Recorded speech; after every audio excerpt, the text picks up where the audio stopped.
कर्ण भाग क्रमांक 3। कर्ण तो अपने प्राण लेकर युद्धस्थल से भाग ही गया था। फिर युधिष्ठिर के कहने और अर्जुन के भी प्रयास करने पर चित्रसेन ने दुर्योधन आदि को मुक्त कर दिया। कर्ण अहंकारी भी बहुत था, उसे अपने पराक्रम पर बड़ा घमंड था और बार बार दुर्योधन को प्रसन्न करने के लिए वह कहा करता था कि वह एक क्षण में ही अर्जुन को मार गिराएगा। इसके लिए भगवान परशुराम द्वारा सिखाए हुए अपने अस्त्र कौशल की दुहाई देता था। यहाँ तक कि भीष्म पितामह, गुरु द्रोणाचार्य आदि के सामने भी वह अपनी शेखी बघारने से बाज नहीं आता था। एक दिन पितामह से न रहा गया, उन्होंने इसे फटकारते हुए कहा, दुरभिमानी कर्ण, व्यर्थ की बात क्यों किया करता है। खांडव दाह के समय श्री कृष्ण और अर्जुन ने जो वीरता प्रकट की थी, उसको याद करके तुझे लज्जित होना चाहिए। क्या तू श्री कृष्ण को साधारण व्यक्ति समझता है? वे अपने चक्र से तेरी उस अमोघ शक्ति को खंड खंड कर देंगे। व्यर्थ दम करना एक सच्चे वीर का गुण नहीं है। उद्धरण चिन्ह। पितामह की यह बात सुनकर कर्ण क्रुद्ध हो उठा और उसने झल्लाकर अपने शस्त्र फेंक दिए और कहा, पितामह ने सभी के सामने मुझे लज्जित किया है। अब तो इनकी मृत्यु हो जाने पर ही मैं अपना पराक्रम दिखाऊंगा। इसी दुराग्रह के कारण जब तक भीष्म पितामह जीवित रहकर युद्ध करते रहे, कर्ण ने युद्ध में हाथ नहीं बटाया। जब उसने सुन लिया कि वे धराशायी हो चुके हैं, उस क्षण प्रसन्न होकर वह दुर्योधन के पक्ष में आकर शत्रु से युद्ध करने लगा। गुरु द्रोण के पश्चात कौरव सेना का तीसरा सेनापति वही था। इस वृतांत से यही स्पष्ट होता है कि वह अत्यधिक क्रोधी स्वभाव का था। सदा अहंकार में उसकी बुद्धि डूबी रहती थी और इस कारण बुद्धिमानों की बातें भी बुरी लगती थी। इसके विपरीत अर्जुन धीर बुद्धि और विनयशील था। इस सब के होते हुए भी कर्ण अपनी बात का धनी था। जो कुछ भी वचन वह दे देता था, उससे हटना तो वह जानता ही नहीं था। श्री कृष्ण ने उसे यह बता दिया था कि वह कुंती का ज्येष्ठ पुत्र है और साथ में उन्होंने उससे पांडवों की ओर मिल जाने का आग्रह भी किया था। लेकिन सब कुछ सुनकर भी उसने दुर्योधन के साथ विश्वासघात करना उचित नहीं समझा। श्री कृष्ण ने कहा था, कर्ण, भाइयों के विरुद्ध लड़कर उनको मारने की कामना करना पाप है। इसलिए तुम कौरवों का साथ छोड़कर पांडवों का पक्ष ले लो। युधिष्ठिर तुम्हें अपना अग्रज मानकर अपना जीता हुआ साम्राज्य तुम्हें ही दे देंगे। कृष्ण की यह प्रलोभन भरी बातें सुनकर भी कर्ण अपने वचन पर दृढ़ रहा और कहने लगा, श्री कृष्ण, दुर्योधन के साथ विश्वासघात करना सबसे बड़ा पाप है। यदि मैं उसकी मित्रता को तोड़कर पांडवों की ओर मिल जाऊंगा, तो सब यही कहेंगे कि कर्ण अर्जुन से डरकर उनकी ओर मिल गया है। फिर मैं ऐसा क्या करूं? मेरी माँ ने तो मुझे मारने का सारा प्रबंध कर दिया था। सूत ने ही मुझे उठाया और पाला, इसलिए वे ही मेरे पिता तुल्य हैं।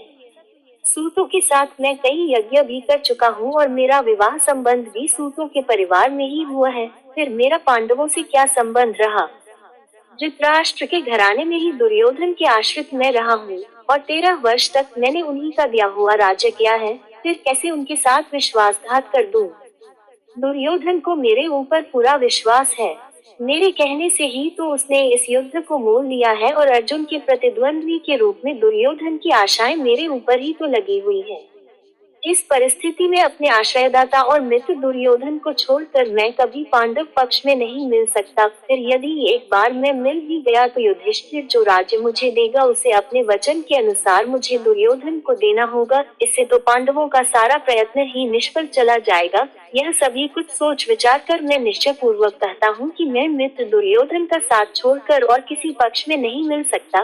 लेकिन हाँ, यह वचन अवश्य देता हूँ कि युद्ध में मेरा प्रतिद्वंद्वी केवल अर्जुन ही है। उसके सिवा किसी पांडव का वध मैं नहीं करूंगा। कर्ण का यह कथन उसके चरित्र की महानता पर प्रकाश डालता है। बात का कितना पक्का था। वह दानवीर दुर्योधन चाहे अधर्मी था, लेकिन उसका तो आश्रयदाता था। फिर वह उसके साथ छल कपट कैसे कर सकता था? अंत तक उसने दुर्योधन का साथ दिया और अपने आप को एक सच्चा मित्र प्रमाणित कर दिया। कर्तव्य के प्रति कर्ण पूरी तरह कठोर था। वह युधिष्ठिर तथा अर्जुन की तरह सहृदय नहीं था कि पांडवों के विषय में यह ज्ञात होते ही कि ये उसके भाई हैं, युद्ध करना बंद कर दे। एक बार मन में दृढ़ संकल्प करके उसको पूरी तरह निभाना ही उसके जीवन का उद्देश्य था। दुर्योधन की सहायता करना उसका कर्तव्य था। इससे पांडवों के प्रति जागृत हुआ भ्रातृत्व भाव भी उसे विचलित न कर सका और फिर भी अर्जुन के प्रति कठोर और ईर्ष्यापूर्ण दृष्टि उसकी बनी ही रही। यहाँ तक कि स्वयं माता कुंती ने जाकर कर्ण को अपनी ओर मिलाने की इच्छा प्रकट की थी, लेकिन उस समय भी वह वीर अपने पद से विचलित नहीं हुआ। यह उसके चरित्र की श्रेष्ठता ही थी। फिर एक बार कृष्ण को वचन देकर अर्जुन के सिवा अन्य किसी पांडव की ओर उसने शस्त्र नहीं उठाया। अर्जुन से ही युद्ध करते हुए वह वीरगति को प्राप्त हुआ था। महाभारत युद्ध में भी उसकी वीरता देखकर स्वयं श्री कृष्ण उसकी प्रशंसा करने लगे थे। कितनी ही बार वह अर्जुन के रथ को पीछे हटा देता था। जब तक वह सेनापति रहा, अर्जुन बार बार उसके प्रहारों से विचलित हो उठता था। उसकी समझ में नहीं आता था कि वह कैसे इस परम योद्धा को परास्त करे। अंत में पूरी तरह निराश होकर उसने कृष्ण की ओर देखा। कर्ण के रथ का पहिया जमीन में धंस गया था। वह उसे निकालने का प्रयत्न कर रहा था। उसी समय कृष्ण के इशारा करने पर अर्जुन ने अन्याय का आश्रय लेकर उसका वध किया। नहीं तो उस वीर को मारना बहुत कठिन था। फिर यदि उसके हाथ में इंद्र की वह अमोघ शक्ति होती तो फिर उसको कोई भी पराजित नहीं कर सकता था और यह निश्चय था कि वह अर्जुन का वध करके विजय का शंख फूंक देता। लेकिन विधाता की यही गति थी। अमोघ शक्ति को वह पहले ही घटोत्कच पर चला चुका था। अब उसके पास विशेष अस्त्र कोई नहीं था। फिर भी बड़ी कठिनाई से अर्जुन उसे मार पाया था। महाभारत में जहाँ भी उसके पराक्रम का वर्णन आया है, वहाँ अर्जुन के बराबर ही उसको पराक्रमी माना गया है। और था भी वह इतना ही पराक्रमी। कर्ण के पराक्रम में धब्बा लगाने वाली एक बात यह है कि वह कपटी भी था। वह सदा सत्य और न्याय का ही आश्रय नहीं लेता था। उसने अल्पवयस्क राजकुमार अभिमन्यु का चक्रव्यूह के भीतर औरों के साथ मिलकर वध किया था। उसी ने उसके धनुष को काट गिराया था और फिर उसने हत्थे बालक पर 6 महारथियों ने मिलकर आक्रमण किया था, जिनमें से एक वह भी था। निहत्थे बालक की हत्या करने का अपराध सदा उसके चरित्र के साथ लगा रहेगा। इसीलिए इतना पराक्रमी होने पर भी कर्ण अर्जुन की तरह महापुरुष की कोटि में नहीं आ सकता। उसका हृदय कलुषित था। इस तरह कर्ण के चरित्र पर दृष्टिपात करने से मालूम होता है कि वह किसी दृष्टि से महान था और अपने किन्हीं व्यवहारों के कारण पतित भी था। उसकी महानता उसके दानवीर होने में है, उसके दृढ़ संकल्प होने में है, उसके अपने मित्र और आश्रयदाता के विश्वास पात्र होने में है।